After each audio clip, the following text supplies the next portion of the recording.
Zanafilla, kapitulli 27. Kur Isaku u plak dhe e la në syt, aq sa nuk shihte më, thirri Esaun, birin e tij të madh dhe i tha: "Biri im." Ai u përgjigj: "Ja ku jam." Isaku tha: "Ja u plaka e nuk e di kur do të vdes. Merr armët, kukurën e harkun, e dil për gjah në fush. Pastaj më përgatit një gjell ashtu siç e dua unë, e ma sill ta ha që të bekoj para se të vdes."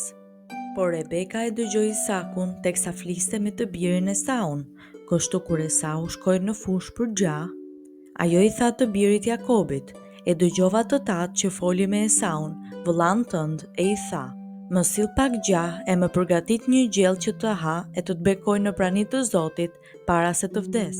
Tani pra biri im, dëgjo çka po të urdhëroj. Shko në kope e merr 2 keca të mirë që ta përgatis gjellën për të tatë, ashtu siç e do ai. Pastaj çoj atit tënd të haj, që ai të bekoj para se të vdes." Jakobi i tha Rebekës së ëmës: "Esau, im vëlla është leshtor, ndërsa unë nuk jam i tillë. Ndoshta i matë më prek e dal mashtrues para ti, e kështu në vend të bekimit do t'i sjell vetes mallkim." E ëma ju përgjigj: "Mallkimi yt rënd mbi mua, biri im. Ti vetëm më dëgjo e shko merr kecat." Atëherë ai shkoi, i mori dhe ja solli të ëmës. Ajo e përgatiti gjellën ashtu siç e donte i ati. Pastaj Rebeka mori rrobat më të mira të Esaut, birit të saj të madh, që i kishte në shtëpi, e ja veshi Jakobit, birit të saj të vogël. Duart dhe pjesën e lëmuar të qafës ja mbuloi me lëkurën e kecave. Pastaj ja dha në dorë Jakobit, të birit, gjellën e bukën që kishte përgatitur. Ky shkoi tek i ati e i tha: "O ati im." Ai u përgjigj: "Ja ku jam, kush je ti, biri im?"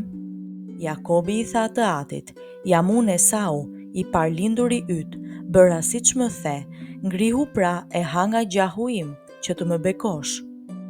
Isaku i tha të birit: "Sa shpejt e kape, biri im." Ai u përgjigj: "Zoti, Perëndia yt ma nxori përpara." Isaku i tha Jakobit: "Afrohu, biri im, që të prek, e ta di nëse je biri im Esau apo jo." Jakobi ju afrua Isakut të atit. Ai e preku dhe tha: "Zëri është i Jakobit, ndërsa duart janë të Esaut." Ai nuk e njohu, sepse duart e tij ishin leshtore si duart e Esaut, të vëllait. Atëherë ai e bekoi. Isaku i tha: "A je ti biri im Esau?" Ai u përgjigj: "Po." Atëherë ai tha: "Ma afro gjellën që të ha nga gjahu i birit tim e të bekoj." Jakobi i dha për të ngrënë e i solli verë për të pirë. Pastaj Isaku i ati i tha: "Afrohe më puth, biri im." Ai u afrua dhe e puthi. Isaku u mori erë rrobave të tij dhe e bekoi, e tha: "Ja, era e tim biri, si era e fushës që Zoti bekoi. Perëndia të dhënë vesën e qiellit e pjellërinë e tokës, begatit drithi e vere. Popujt të shërbefshin e kombe u përkulshin para teje, bëu Zoti vëllezërve të tu, e para teje u përkulshin bite në nësate. Mallkuar qoftë kushdo që të mallkon, e kushdo që të bekon, qoftë i bekuar." Sa po Isaku mbaroi bekimin e pa u larguar mirë Jakobi nga i ati, u kthye nga gjahu Esau, i vëllai. Dhe ky përgatiti gjellën e ja solli të atit e i tha: "Ngrihu, o ati im, e ha nga gjahu i birit tënd, që të më bekosh." I ati i tha: "Kush je ti?" Ai u përgjigj: "Jam yt bir, i parlinduri yt, Esau." Atëherë Isaku u trondit tmerrsisht shumë, e tha: "Kush ishte ai që zuri gjah e ma solli? Unë i hëngra të gjitha para se të vije ti, e bekova e ai do të mbetet i bekuar." Kur Esau dëgjoi fjalët e të atit, klithi me të madhe, e plot hidhërim i tha: "Më beko edhe mua, o ati im." Por ai i tha: "Yt vëlla erdhi me dredhi dhe e mori bekimin tënd." Esau tha: "Jo më kot quhet Jakob, është hera e dytë që më mashtron, ma mori të drejtën e parlindjes, e ja, tani më mori edhe bekimin. E shtoj, a të ka mbetur ndonjë bekim për mua?" Isaku ju përgjigj: "Ja e kam bërë Zot mbi ty, ja dhash tërë vëllezërit si shërbëtor dhe drithin e verën ja dhurova, "Ç'të bëj për ty o biri im?"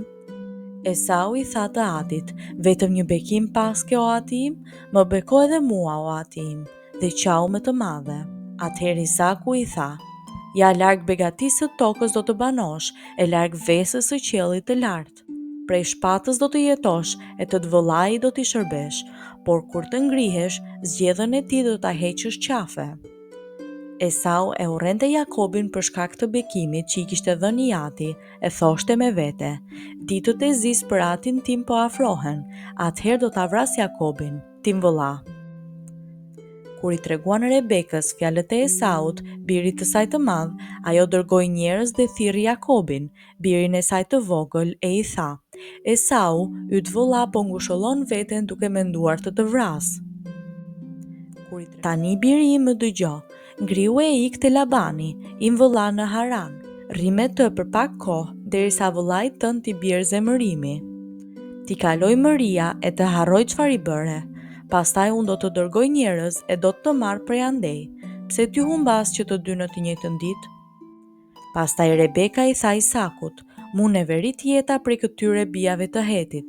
Nëse Jakobi merr grua nga bijat e Hetit, siç janë bijat e këtij vendi, nuk kam që dua jetën."